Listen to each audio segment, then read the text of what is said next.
ओडिया भाषा साहित्य संस्कृति को आउरी उज्जीवित करने को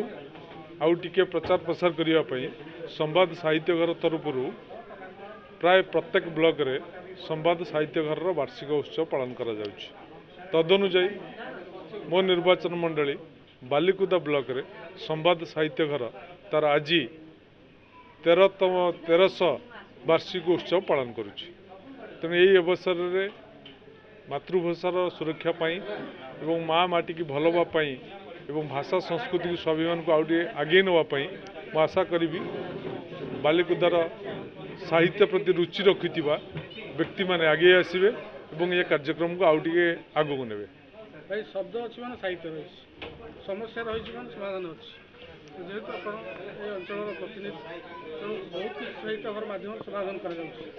कौन कले बालिकुदा माटी बालिकुदा एरसा माटी उन्नत मुख को जापर आम तो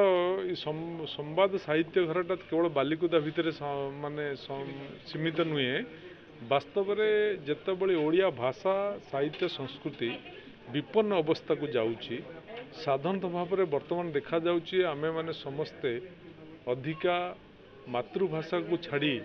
अन्य भाषा प्रति अत्यंत भाव में आकर्षित होचे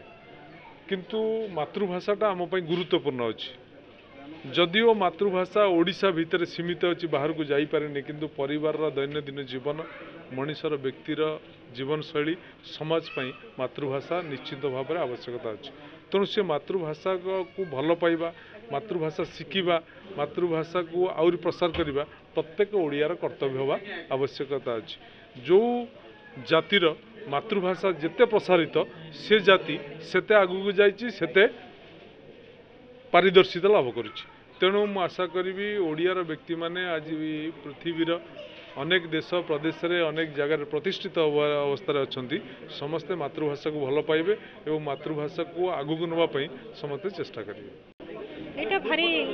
खुशीर कथा जे बालिकुदा संवाद साहित्य घर आज तार त्रयोदश वार्षिक उत्सव पालन करुच्ची अर्थात 13 वर्ष पूरण उत्सव पालन करुच्ची। एटा 113 जन मेंबर अच्छंती एवं आमे विगत 13 वर्ष है यहाँ पालन करुँ। यहाँ गोटे खुशीर कथा एवं सेमाने मध्य साहित्यर स्वर नाम मुखपत्रटीए प्रकाश कले बालिकुदा परी गोटे जगार आमर 113 जन सदस्य मिसी तांकर मनर भाव और भाषा को केवल इंद्रधनु पृष्ठारे नुह साहित्यर स्वर माध्यम प्रकाश करिसेंती। बंधुगण आपण मानको जणा थिबो जे वर्तमान सारा ओडिशा पड़ोशी पश्चिमबंग एवं झारखंड रे मध्य संवाद साहित्य घर 370 कोटी ऊर्ध्व शाखा अच्छी पाखापाखि 1 लाख लोक विभिन्न समय रे आम सहित जोड़ी होउचंती। प्रति मास आमे गोटे साहित्य आसर करूचु वार्षिक उत्सव करूचु एवं वार्षिक उत्सव गुड़िक पालन करने सहित जड़े सचेतन कर्तव्यशील नागरिक हिसाब रे आमे नागरिकर जहाँ दायित्व गुड समारिटान आम जहाँ को कहू से माने मध्य प्रकृति और परिवेश पाई काम करुचंती वृक्षरोपण करुचंती से माने ओडिशार जोटा पारंपरिक खाद्य ताको खाइबा दिगरे सचेतन करुचंती से माने ओडिशार जहाँ प्रिय परिधान ताको मध्य बुणाकार भाई माने जहाँ बुणुचंती ताको पिंधुचंती। अर्थात जनजीवन रे